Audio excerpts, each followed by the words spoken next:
உயிர்த்த ஆண்டவர் இயேசு கிறிஸ்துவில் எனக்கு மிகவும் பிரியமான சகோதர சகோதரிகளை, பொதுக்காலம் 9ஆம் வாரம் ஞாயிற்றுக்கிழமை, கிறிஸ்துவின் திருவுடல் திருரத்த பெருவிழா. திவ்ய நற்கருணை புதிய உடன்படிக்கை. இது இயேசுவின் இரத்தத்தால் உறுதி பெறுகிறது. பழைய ஏற்பாட்டு உடன்படிக்கையும் இரத்தத்தால் முழுமை பெறுகிறது என்பதை இன்றைய வாசகம் எடுத்து கூறுகிறது. பீடத்தின் மேல் இரத்தம் தெளித்தல். பலிப்பீடம் இறைவனின் உடனிருப்பை சுட்டுகிறது. இரத்தம் உயிரை குறிக்கிறது. பீடத்தின் மேல் தெளிக்கப்பட்ட இரத்தம் இறைவன் தம் உயிர் மீது ஆணையிட்டு தாம் ஏற்படுத்திய உடன்படிக்கையை நிறைவேற்றுவார் என்பதை கூறுகிறது. இறைவன் தம் வாக்குறுதிகளில் தவறார். மக்களோடு செய்து கொண்ட உடன்படிக்கைக்கு அவர் பிரமாணிக்கமாயிருப்பார். தவறாத அவருடைய வார்த்தை உனக்கு கேடயமும் கவசமும் போல் இருக்கும். திருப்பாடல் 94 என்ற சொற்கள் இறைவனுடைய சொல் மாறா தன்மையை விளக்குதல் ஆகும். ஆகவே ஆண்டவர் சொன்னபடி எல்லாம் செய்வோம், யாக்கோப்பு 24:7 என்று இஸ்ரவேலரோடு நாமும் சொல்வோம். அவர் சொற்களின்படி, மதிப்பீடுகளின்படி நமது வாழ்வை மாற்றி அமைப்போம். மக்களின் மீது இரத்தம். இது மக்கள் தாங்கள் உடன்படிக்கைக்கு கட்டுப்பட்டு நடப்பதாக கூறும் உறுதியை குறிக்கும். இரத்தத்தினாலோ தங்கள் உயிராலோ ஆணையிட்டு மட்டும் கூறுவதும், இரத்தத்தினாலோ தங்கள் உயிராலோ ஆணையிட்டும் கூறுவது அவர்களது பிரமாணிக்க தன்மையை எடுத்துரைக்கிறது. இறைவன் தம் உடன்படிக்கைக்கு பிரமாணிக்கமாய் இருப்பது போல மக்களும் பிரமாணிக்கமாய் இருக்க வேண்டும் என்பது பெறப்படும். இது மக்களின் சொற்களிலிருந்து வெளிப்படுகிறது. 24:3-7. நம் திருமுழுக்கு வார்த்தைப்பாடுகள், துறவற வார்த்தைப்பாடுகள், குருத்துவ வார்த்தைப்பாடுகள் இத்தகைய உறுதி பெற வேண்டும். ஆம் என்பதும் இல்லை, இல்லை என்பதும் நமது வார்த்தைப்பாடுகளிலே கலக்கக்கூடாது. ஆம் என்பதும் இல்லை என்பதும் நமது வார்த்தைப்பாடுகளிலே கலக்கக்கூடாது. உங்களிடையே அறிவிக்கப்பட்ட இயேசு கிறிஸ்துவிடம் ஆம் என்பதும் இல்லை என்பதும் கலந்ததில்லை. ஆம் என்பது ஒன்றே அவரிடமிருந்து வருகிறது. 2 கொரிந்தியர் 1:19-20. அதே போன்று இறைவன் நம்மோடு செய்து கொண்ட உடன்படிக்கைக்கு ஆம் என்பதே எப்போதும் நமது பதிலாய் அமைய வேண்டும். நமது அன்றாட வாழ்வு இந்த திருமுழுக்கு, துறவறம், குருத்துவ ஆம் என்பதற்கு சாட்சியாக அமையுமா? இறைவார்த்தைக்கு பணிதல். இறைவார்த்தையே, விவிலியமே கடவுள் நம்மோடு செய்து கொண்ட உடன்படிக்கையை நிலைநாட்டும் வழித்துணை எனலாம். ஆண்டவர் சொன்னபடி எல்லாம் நடப்போம் என்ற விவிலியத்தை வாசிக்கும் போதெல்லாம் கூற வேண்டும். கிறிஸ்துவின் ஆமீன் நமக்கு உறுதி அளிக்கிறது. 2 கொரிந்தியர் 1:21. தூய ஆவியாரின் பிரசன்னம் நமக்கு வலிமை தருகிறது. ஏனெனில் கடவுளே நம்மீது தம் முத்திரையிட்டு நம் உள்ளங்களிலே இருக்கும்படி ஆவியானவரை அச்சாரமாக அளித்தார். 2 கொரிந்தியர் 1:22. எனவே தயக்கத்திற்கு அச்சமின்றி வாங்குவதற்கு இடமே இல்லை. அன்றாடம் நாம் பங்கெடுக்கும் திவ்ய நற்கருணை, கடவுளுக்கும் மனிதனுக்கும் கிறிஸ்து தந்த ஆமேன். அவ்விருந்தில் பங்கொள்ளும் நாமும் நமது அன்றாட வாழ்வு செயல்களை தந்தைக்கும் மகனுக்கும் தூய ஆவியாருக்கும் ஆமேன் ஆக பதில் இருப்போம். இக்கிண்ணம் உங்களுக்காக சிந்தப்படும் என் இரத்தத்தினாலாகும் புதிய உடன்படிக்கை. லூக்கா 22:29 என்பார் இயேசு. இதற்கு நமது பதில் 2ஆம் வாசகம் எபிரேயர் 9 இறைவாக்கியங்கள் 11 முதல் 15 முடிய.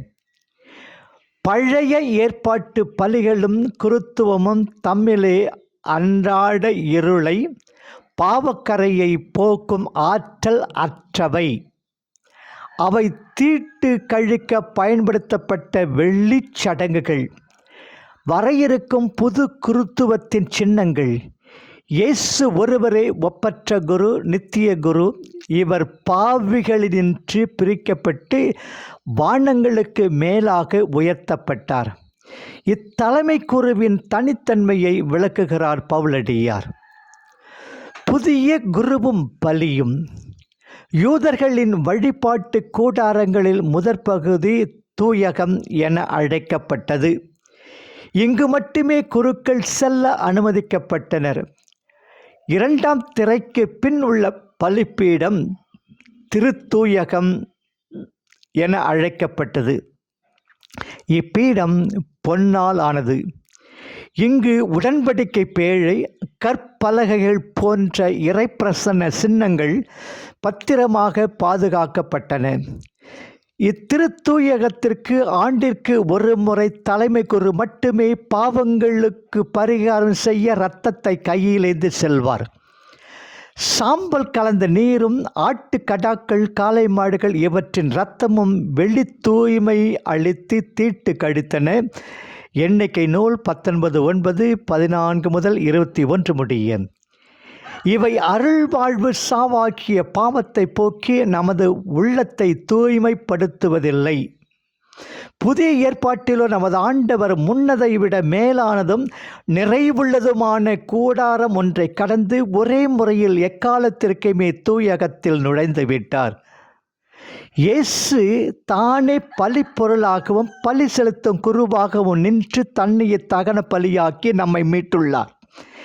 இதுவே பழைய பலிகளின் நிறைவு, கொடுமுடி. இதையே நாமும் நாள்தோறும் பரமபிதாவுக்கு ஒப்பு கொடுக்க பணித்துள்ளார். திருப்பலியில் இரத்தம் சிந்தா வகையில் கல்வாரி பலி பிரசன்னமாகிறது என்பதை உணர்கின்றேனா? பலியை ஒப்பு கொடுக்கும் நான் இறைவனுக்கு ஏற்ற பலி பொருளாக மாறுகின்றேனா? நெஞ்சகமே கோயில், நினைவே சுகந்தம், அன்பே மஞ்சள் நீர், பூசை கொள்ள வாராய் பராபரமே. திருரத்தம். காளை மாடுகள், ஆட்டுக்கிடாக்கள் இவற்றின் இரத்தம் பாவங்களை போக்க முடியாது. அதனால் நான் உலகிற்கு வரும்போது கிறிஸ்து பலியோ காணிக்கையோ நீர் விரும்பவில்லை, ஆனால் எனக்கு ஓர் உடலை அமைத்தளித்தீர். அப்போது நான் கூறியது, இதோ இறைவாம், உம் திருவுளத்தை நிறைவேற்ற வந்துவிட்டேன் என்றார். கல்வாரியில் பரமபிதாவின் திருச்சித்தத்தை இயேசு நிறைவேற்றினார். மனிதனின் பாவக்கரை போக்க தெய்வத்தின் இரத்தம் தேவைப்பட்டது. எனவே தான் உங்களை விடுதலை ஆக்குவதற்கு கொடுக்கப்பட்ட விலை பொன்னும் வெள்ளியும் அன்று, மாசு மறுவற்ற செம்மறி போன்ற கிறிஸ்துவின் விலை மதிப்பில்லாத இரத்தமே என்கிறார் பேதுரு 1:9. இது புதிய உடன்படிக்கைக்கான என் இரத்தம், பாவ மன்னிப்புக்கென்று பலருக்காக சிந்தப்படும் இரத்தம். மத்தேயு 26:28.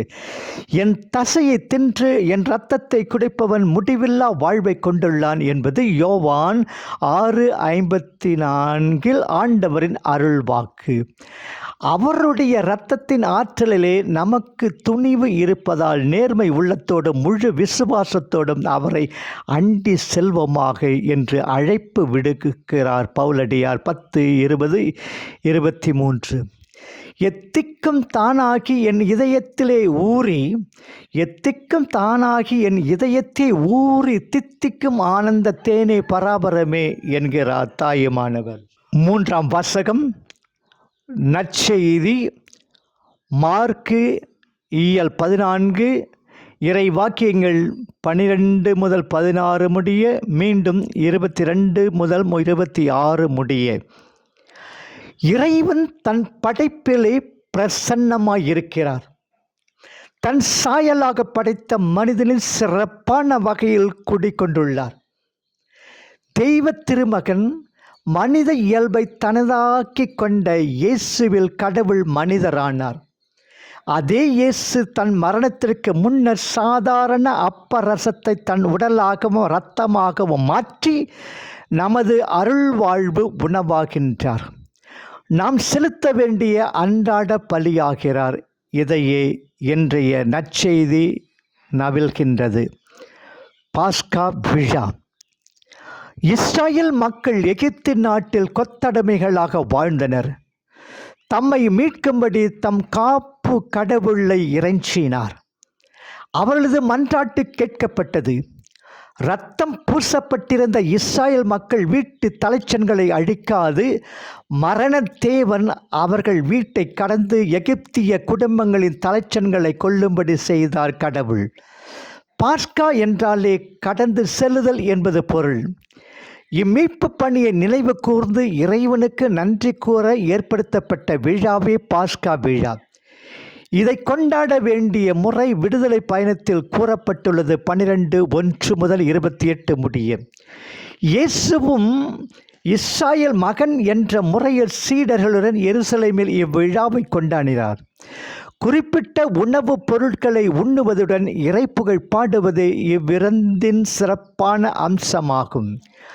இறைவன் தம்முடைய உடன்படிக்கை செய்து கொண்டதை நன்றியுடன் நினைவு கூற வேண்டும்.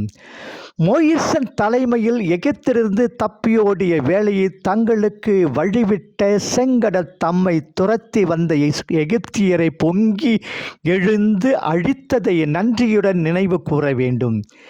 இதையே இயேசுவும் தம் சீடர்களுடன் தம் இறுதி உணவு வேளையில் செய்தார். பரிசுத்த பரம திவ்ய நற்கருணை.